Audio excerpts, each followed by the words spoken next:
nichukue nafasi hii kuwakaribisha vijana wote ambao mnaendelea kutufuatia katika mitandao ya kijamii katika akaunti yetu ya Youth Forum Channel, na katika siku ya leo tutakuwa tukizungumzia juu ya mada kuu ambayo ni mimi ni nani, kwa sababu hili limekuwa ni swali ambalo linawasumbua vijana wengi katika kufahamu utambuzi wao au katika kujitambulisha katika jamii.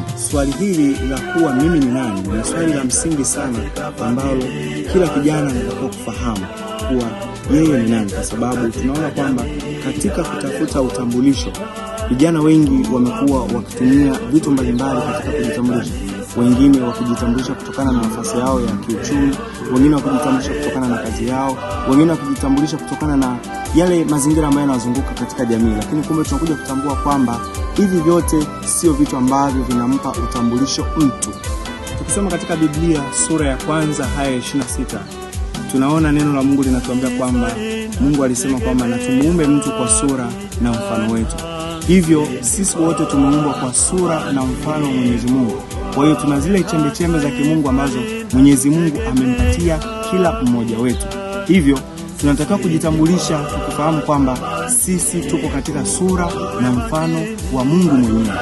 Kila mtu aliyeumbwa kwa sura na mfano wa Mwenyezi Mungu, kuna kusudi maalumu ambalo Mwenyezi Mungu amemkusudia kila mmoja wetu. Yaani nikimaanisha utume au wito wa kipekee ambao Mwenyezi Mungu anatuitia au anamtia kila mmoja wetu kuweza kufanya katika jamii.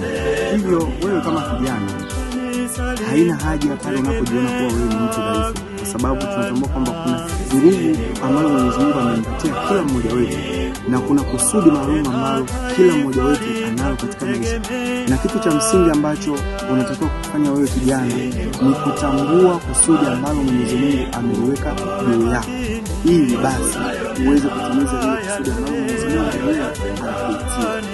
Ningependa kukusihi kama kijana kutokuwa na woga pale ambapo watu wanaokuzunguka wanatoa utambulisho ambao sio utambulisho wao. Wengine kukutambulisha kuwa wewe ni mnene, wengine ni mbamba, wengine ni mrefu, wengine kukuita wewe ni mtu ambaye unang'ata na vitu kama hivyo. Kumbe tunatakiwa tutambua kwamba utambulisho wetu uko katika mabadiliko, na unakuwa zaidi tunapoendelea kuishi kama Kristo. Tunaishi kama Kristo kwa kufanya nini? Kwa kuishi kwa upendo, kwa kuishi kwa msamaha, kwa kuishi kwa unyenyekevu na kwa kuishi kwa huduma, kwa sababu hili ndilo kusudi kuu ambalo Mwenyezi Mungu amemwekea kila mmoja wetu. Made in the image of God. That's where the light comes from, yeah.